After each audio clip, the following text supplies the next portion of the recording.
जम्मू कश्मीर से रिलेटेड दो bill pay जो बोलने का मौका दिया, मैं पूरे जम्मू कश्मीर वासियों और साथ ही साथ पूरे देशवासियों की ओर से माननीय प्रधानमंत्री, लद्दाख भी देश में ही आता है दादाजी, शायद आपको नहीं पता है, माननीय प्रधानमंत्री जी को आभार व्यक्त करना चाहूंगा। Jammu Kashmir reservation amendment bill और Jammu and Kashmir reorganisation amendment bill, जिस दोनों के माध्यम से इसको संशोधन करके जम्मू कश्मीर में एसटी कम्युनिटी हो, एससी कम्युनिटी हो, वेमेन हो या कश्मीरी माइग्रेंट, कश्मीरी पंडित, विस्थापित परिवार, सोशली और एजुकेशनली जो बैकवर्ड्स है, उन सबको एम्पावर करने का जो बिल यहां पे लाया है, मैं इस बिल का स्वागत करता हूं और बताना चाहता हूं, इस बिल से पहले जब जम्मू कश्मीर में विधानसभा का जब इलेक्शन होता था, उसमें टोटल 87 एमएलएस जो चुने जाते थे और उसके अलावा 24 सीट जो है पीओके, जो कि भारत का अभिन्न हिस्सा था, है और रहेगा, उनके लिए जो रिजर्व रखते थे। दुर्भाग्य की बात यह था 24 सीट रिजर्व के नाम से खाली रखते थे, लेकिन अपने इस देश के अंदर जो लोग वंचित थे, जो लोग डिप्राइव्ड थे, उन्होंने ये मांग किया, और वो मेरे लद्दाख में भी ऐसे क्षेत्र है जो 1971 के युद्ध के बाद आजादी हो के भारत के साथ फिर से जोड़े, ऐसे तुरतुक, त्यागशी, थांग, गिरेरी, चुलुंखा जैसे गांव मुझे खुद याद है कि हम बार बार मांगते थे कि जो वहां से इस तरफ आए, ऐसे गांव, ऐसे विस्थापित लोग, ऐसे हमारे कश्मीर के अंदर, जम्मू के अंदर, लद्दाख के अंदर जो लोग रहते हैं, जो लोग वंचित है, उन रिजर्व सीट से 1-2 सीट उनके लिए निकाला जाए। लेकिन कोई सुनने के लिए तैयार नहीं था, सबको अपना अपना कुर्सी मिल चुके थे। आज पहली बार माननीय प्रधानमंत्री जी एक बार फिर से यह गारंटी दे रहा है कि जितने भी हमारे देश के जो सिटीजन, जो गरीब है, वंचित है, जिनका आवाज जिन्होंने नहीं सुना, वो प्रधानमंत्री जी सुन के उसको जो सीट रिजर्व कर रहा है, और जो एससी के लिए पहले 6 सीट रिजर्व था उसको बढ़ा के 7 कर रहा है, और एसटी के लिए पहले 0 बिल्कुल ही रिजर्व ही नहीं था एमएलए सीट। हालांकि जम्मू कश्मीर में बहुत अच्छे संख्या में एसटी कम्युनिटी के लोग रहते हैं, उनके हक, उनके हुकूक, उनके रिजर्वेशन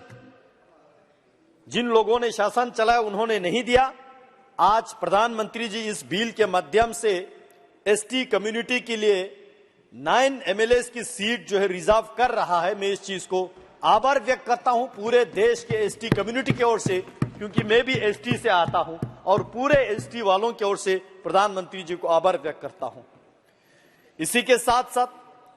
कश्मीरी माइग्रेंट और विस्थापित लोगों के लिए जो 2 सीट रिजर्व कर रहा है, और इसमें भी गौर करने वाले बात यह है, प्रधानमंत्री जी किसी भी पॉइंट को बाहर ना छोड़े, इस बात का सुनिश्चित करते हुए इसमें भी वुमेन का रिजर्वेशन गारंटी दे रहा है। मैं इस चीज को आभार व्यक्त करता हूं। वैसे देश के जितने भी हमारे नारी शक्ति है, प्रधानमंत्री जी की ओर आभार व्यक्त हमेशा करते रहेंगे। इसी नए संसद भवन में वुमेन रिजर्वेशन बिल पारित करके पूरे देश में एक वुमेन सशक्तिकरण करने का जो काम किया, उसी के साथ आज लगे हाथों जम्मू कश्मीर के विधानसभा में भी जो कश्मीरी माइग्रेंट और विस्थापित लोगों में वुमेन रिजर्वेशन को भी इंश्योर कर रहा है। उसी के साथ साथ जिस रिजर्वेशन के जो बिल को अमेंड करके इसमें जितने भी, चाहे वो सरकारी नौकरी में हो या प्रोफेशनल एजुकेशनल इंस्टीट्यूशन में हो, हमारे बच्चों को रिजर्वेशन देके प्रधानमंत्री जी जो है एक बार फिर से जम्मू कश्मीर के युवा पीढ़ी को एम्पावर करने का जो काम इस बिल के माध्यम से कर रहे हैं। मैं अभी सुन रहा था इस बिल के चर्चा पे, बहुत लोगों ने ये पूछा कि वहां पे इलेक्शन क्यों नहीं हो रहा है, और शायद असेंबली इलेक्शन के बारे में पूछ रहे होंगे, क्योंकि ऐसा तो नहीं है कि बिल्कुल ही वहां इलेक्शन ही नहीं हुआ। मैं बताना चाहता हूं, मुझे अपने पार्टी ने जनसंपर्क अभियान के मत जो चलाने के लिए मुझे साउथ कश्मीर का जो जिम्मेवारी दिया, साउथ कश्मीर के जो 4 डिस्ट्रिक्ट में जाने का मुझे मौका मिला, और वहां साउथ कश्मीर यानी कि सबसे जो मिलिटेंट अफेक्टेड एरियाज माने जाते हैं, वहां जाने के बाद वहां मुझे 2-3 रात रुकने का भी समय मिला, और वहां अपने पार्टी के कार्यकर्ताओं के अलावा वहां के दुकानदारों से, डिस्ट्रिक्ट लेवल के जो एम्प्लॉय से, वहां के अलग अलग जो स्टेक होल्डर से मिलने का जो मुझे मौका मिला। मैंने वहां लोगों को पूछा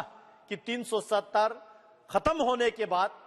2019 के 5-6 अगस्त के जो डिसीजन के बाद यहां जम्मू कश्मीर के और खासकर कश्मीर के जो साउथ कश्मीर के एरिया में क्या चेंजेस आया, लोग क्या महसूस कर रहा है।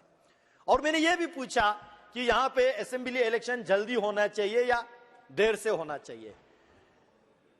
वहां के लोगों ने बोला कि इलेक्शन के हमें कोई जल्दी नहीं है, क्योंकि आम नागरिक है जो दुकान चलाते हैं, जो टैक्सी चले, जो रेडी चलाते हैं, जो नौकरी करते हैं, जो आम लोग चाहते हैं अभी के शासन जो है लोगों को जितने भी जो सरकारी स्कीम्स हो, जो डिलीवरी सिस्टम हो, जो ट्रांसपेरेंसी हो, जो करप्शन खत्म करने का काम किया है,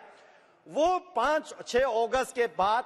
मोदी जी ने जम्मू कश्मीर में सबसे बेमिसाल का काम किया है। इसलिए वहां के आम नागरिक बता रहा है कि उनको असेंबली के इलेक्शन के कोई जल्दी नहीं है।